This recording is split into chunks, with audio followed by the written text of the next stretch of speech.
बच्चों ये question number 38 और इसका हमें करना है इंटीग्रेशन बच्चों। तो कैसे करेंगे? तो इंटीग्रेशन के केस में सबसे पहला काम है कि आप क्वेश्चन को लेट करके चलें कि आइए, ठीक है। तो इसके बाद आपको यहाँ पर देखना बच्चों कि कैसे सॉल्व हो सकता है। तो x की पावर 10 का अगर आप डिफरेंशिएशन करें तो आपको ये दिखाई दे रहा है। इसी तरीके से 10x का डिफरेंशिएशन करें तो ये दिखाई दे रहा है। तो कुल मिला के आप ये देखें कि इसको अगर आप पुट कर लेते हैं t और उसके बाद इसका डिफरेंशिएशन करते हैं तो ये आपको आ जाएगा। तो इस तरीके से ये जो क्वेश्चन है वो बच्चों इंटीग्रेशन बाय सब्स्टिट्यूशन का क्वेश्चन है और आपको x की पावर 10 प्लस 10 की पावर x को t पुट कर लेना है। तो पुट करते हैं बच्चों और सॉल्व करते हैं। तो आपको क्या करना है बच्चों? तो पुटिंग करेंगे, पुटिंग x की पावर 10, ठीक है, x की पावर 10 प्लस 10 की पावर x को हम क्या पुट कर रहे हैं? t, right. इसके बाद क्या करें? तो लिखेंगे सो डैट। तो सो डैट का मतलब क्या है कि बच्चों इसको हम डिफरेंशिएट करेंगे विद रिस्पेक्ट टू x। तो x की पावर 10 का डिफरेंशिएशन क्या होगा बच्चों? तो ये आपको होगा 10 x की पावर 9 होगा। आपको फॉर्मूला पता होगा बच्चों कि d बाई डी एक्स, जब आप x की पावर n का डिफरेंशिएशन करते हैं तो n x की पावर क्या होता है? n माइनस 1, तो एक कम हो जाता है। तो इसी तरीके से 10 और x की पावर n माइनस 1 मतलब 10 माइनस 1, तो ये 9 हो जाएगा। साथ में 10 की पावर x का डिफरेंशिएशन करेंगे बच्चों तो d बाई डी एक्स, और किसका डिफरेंशिएशन? 10 की पावर x का। यहाँ पर फॉर्मूला कौन सा यूज होगा बच्चों? तो a की पावर x वाला। तो फॉर्मूला क्या कहता है कि ax लिखना है, साथ में लिखना है log e a, ठीक है। e यहाँ पर बेस होता है और e a। इसी तरीके से यहाँ पर देखें बच्चों तो ax का क्या डिफरेंशिएशन होगा? तो ax ही लिखना है, मतलब 10x होगा, 10 की पावर x, और क्या होगा? log e a। तो a कौन है यहाँ पर? 10 है। तो इस तरीके से 10x का डिफरेंशिएशन ये आ रहा है। तो इसी को आपको यहाँ पर लिख देना बच्चों।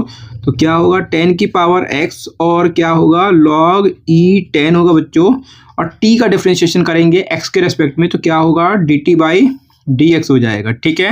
अब यहाँ पर देखिए बच्चों x की पावर 10 प्लस 10 की पावर x को तो हमने t कह दिया, और साथ में ये जो ऊपर न्यूमरेटर में दिखाई दे रहा है वो ये है बच्चों, और साथ में यहाँ पर dx भी है। तो इस dx को आपको क्या करना है? dx को आपको लेफ्ट साइड में लाना है बच्चों। तो लाते हैं, क्या करें? 10x की पावर 9 और 10x और log e 10, ठीक है। और हम क्या कर रहे हैं? इस dx को हम लेफ्ट साइड में लाते हैं इक्वल टू dt। ऐसा क्यों कर रहे हैं बच्चों? क्योंकि ये जो पूरा रिजल्ट है बच्चों इसको हम t में लेके आते हैं। तो इस तरीके से ये जो पूरा रिजल्ट है वो क्या किसके इक्वल हो रहा है? dt के इक्वल हो रहा है, ठीक है। अब क्या करें बच्चों? तो ये जो इंटीग्रेशन है इसको हम t में कन्वर्ट कर लेते हैं और उसके बाद इसको इंटीग्रेट कर देते हैं। तो करते हैं बच्चों।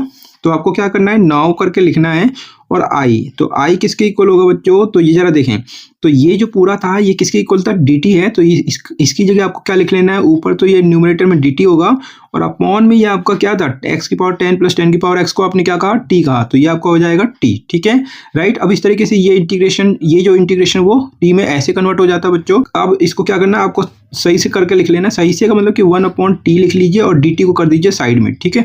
जिस तरीके से dx यहाँ पर साइड में था इसी तरीके से dt को साइड में करके लिख लेंगे, ठीक है। अब क्या करें बच्चों? तो इसको इंटीग्रेट कर देते हैं। तो 1/x का इंटीग्रेशन क्या होता है बच्चों? तो log मोड में x प्लस c होता है। तो इसी तरीके से 1/t का इंटीग्रेशन क्या होगा? तो ये आपका log मोड में t और प्लस का c होगा, ठीक है। अब आपको क्या करना है बच्चों? तो ये जो इंटीग्रेशन आ रहा है वो तो t में आ रहा है बच्चों, लेकिन हमें i जो चाहिए वो तो हमें x में चाहिए। तो हम क्या करें? इस t को हम x में कन्वर्ट कर लेंगे। तो आपको क्या करना है? log और t। तो t क्या था बच्चों? तो t यहाँ पर देखें तो t क्या था? x की पावर 10 प्लस 10 की पावर x को हमने t कहा था। तो इस तरीके से t की जगह हम क्या पुट कर सकते हैं? x की पावर 10 प्लस 10 की पावर x। तो पुट करते हैं बच्चों। तो क्या पुट करेंगे?